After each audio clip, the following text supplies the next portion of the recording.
बहुत समय पहले की बात है। किसी गांव रमेश नाम का एक लड़का रहता था। रमेश बचपन से ही काफी समझदार था और वह हमेशा अपने लिए गुरु की तलाश में रहता था। रमेश का गांव एक छोटा खुशहाल गांव था, जहां के लोगों का जीवन खेती और छोटे-मोटे व्यवसायों पर निर्भर करता था। गांव में एक पुराना मंदिर भी था, जिसका पुजारी एक बहुत ही महान व्यक्ति था। रमेश ने अपने माता-पिता से सुना था कि वह व्यक्ति बहुत ही ज्ञानी और पवित्र आत्मा है। इसलिए रमेश हमेशा पुजारी के पास जाने का इंतजार करता रहता। एक दिन रमेश के माता-पिता ने उसे गांव के बाजार से कुछ आवश्यक सामान लाने के लिए भेजा। बाजार से सामान लेने के बाद रमेश घूमता हुआ उस मंदिर तक पहुंच गया, जहां उसने देखा कि वहीं पुजारी जी एक किताब पढ़ रहे हैं। रमेश धीरे से पुजारी जी के पास जाकर खड़ा हो गया और बोला, गुरु जी, क्या आप मुझे कुछ सिखा सकते हैं? पुजारी जी ने देखा कि रमेश में विश्वास है और उसकी नीयत सच्ची है, इसलिए वह मुस्कुराए और बोले, बिल्कुल बेटा, मैं तुम्हें कुछ महत्वपूर्ण बातें सिखा सकता हूं।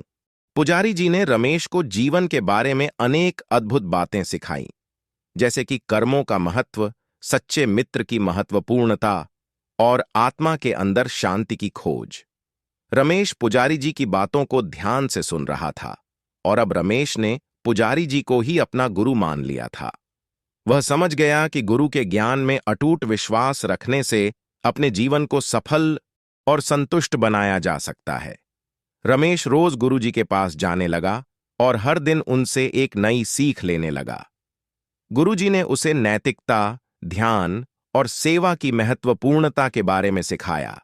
रमेश ने गुरु जी की बातों को अपने जीवन में अपनाया और उसने देखा कि उसका जीवन सुखमय और समृद्ध हो रहा था। एक दिन गांव में एक बड़ी समस्या आई। भूकंप के कारण कई घर गिर गए और लोगों को आवश्यक सामग्री की कमी हो गई। गांव वालों ने समस्या का हल ढूंढने के लिए मिलकर सोच विचार किया, लेकिन वे ज्यादा कुछ कर नहीं पा रहे थे। रमेश ने देखा कि गांव के लोग परेशान हैं और फिर वह अपने गुरुजी के पास गया। गुरुजी ने रमेश से कहा, बेटा, यह तेरा मौका है अब अपने सीखे हुए गुणों का उपयोग करने का।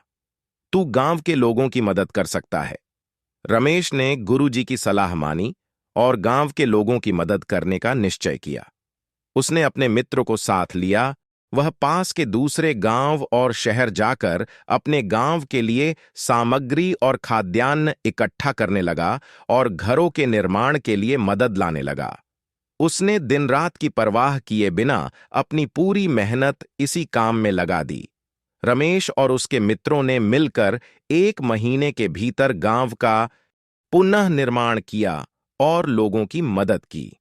उन्होंने न सिर्फ घरों को बनाया, बल्कि लोगों को धार्मिकता और सेवा की महत्वपूर्णता के बारे में भी शिक्षा दी।